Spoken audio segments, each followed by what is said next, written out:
Good afternoon, ma'am. I am Atasha Aki Baria. This is my performance evaluation in assessing breast and axilla. For the preparation, first we need to assemble the equipment. We have here centimeter ruler, bowl for breast discharge, and clean gloves.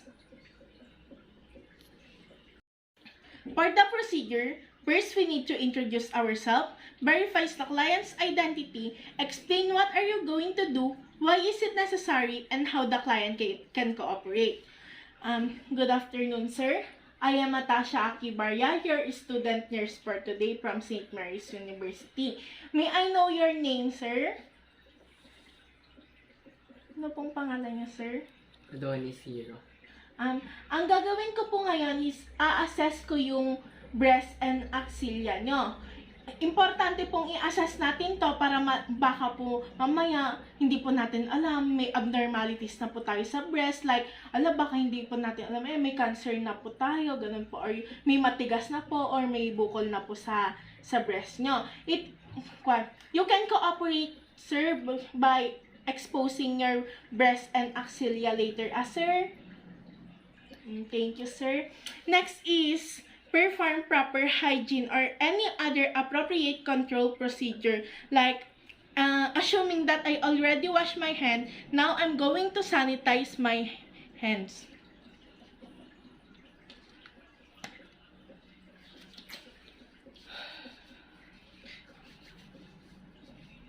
Now, I'm going to wear gloves.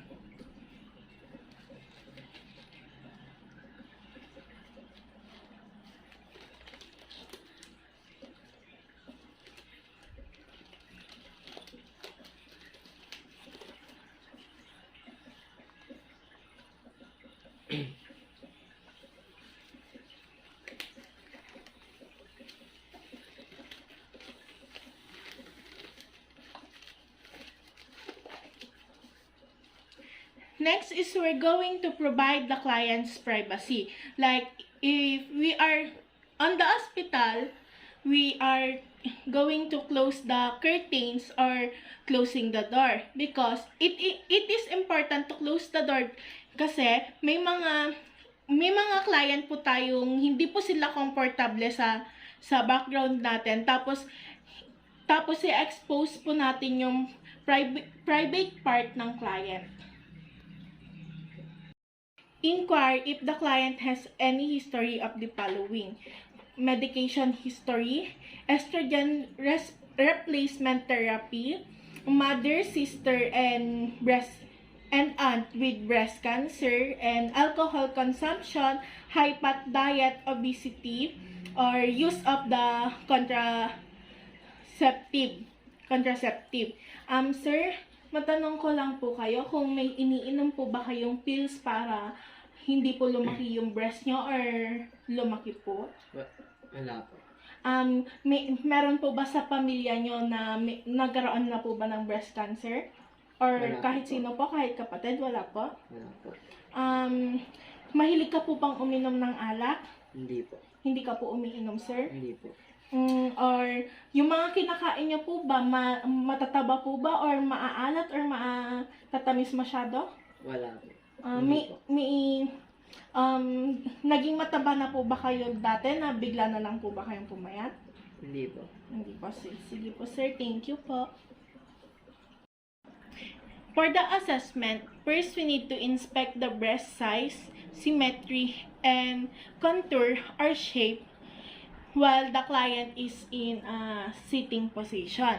Inspect the skin of the breast for localized discoloration or hyperpigmentation, retraction or dimpling, localized hypervascular areas, swelling, or edema. Now, I'm going to expose the breast of the client so that we can assess the breast of the client. Sir, pwede po bang patanggal yung damit niyo, sir, para ma-assess po yung breast niyo, sir? Okay lang po ba? Oo po. Emphasize any retraction by having the client raise the arms above the head and pull the hands together with elbows flex, and press the hands down on hips. Sir, pwede po bang pataas po yung kamay niyo ganito po? Ay, flex mo. Next naman po, sir, ganun po. Or, next po, sir, diin niyo po sa hips niyo. So, thank you po, sir.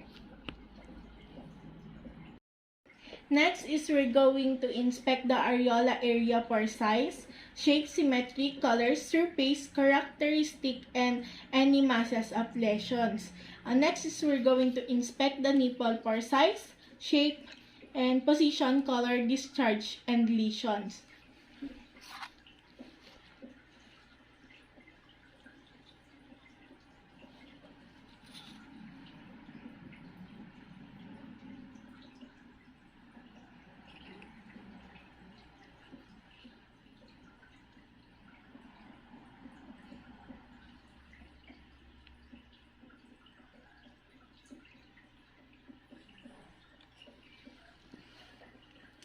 The size, shape, and symmetry of the color, surface, characteristic of the breast of the client is normal and there is no masses of lesion, and the size and shape, position, and color of the discharge of the nipple of the client is normal and there is no any lesions. Palpate the axillary, subclavicular, and supraclavicular lymph nodes. The client is seated with her arms abducted and supported on the nearest forearm. Use flat surface of all fingertips to palpate the four areas of the axilla.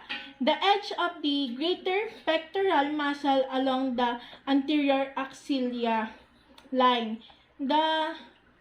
The thoracic wall in the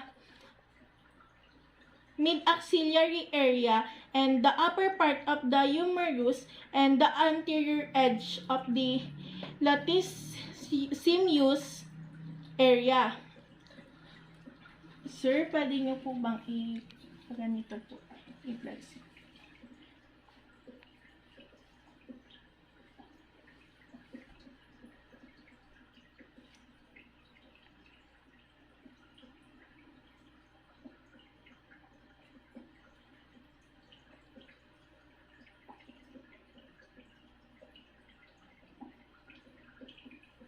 Thank you, sir.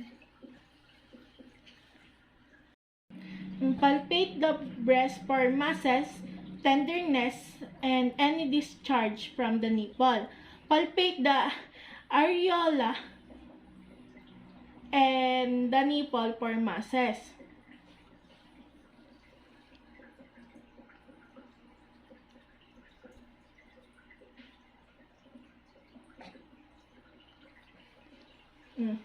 Compress each nipple to determine the presence of any discharge. If discharge is present, milk the breast along its radius to identify the discharge or discharge producing lobe. But there are no discharge on the breast of the client.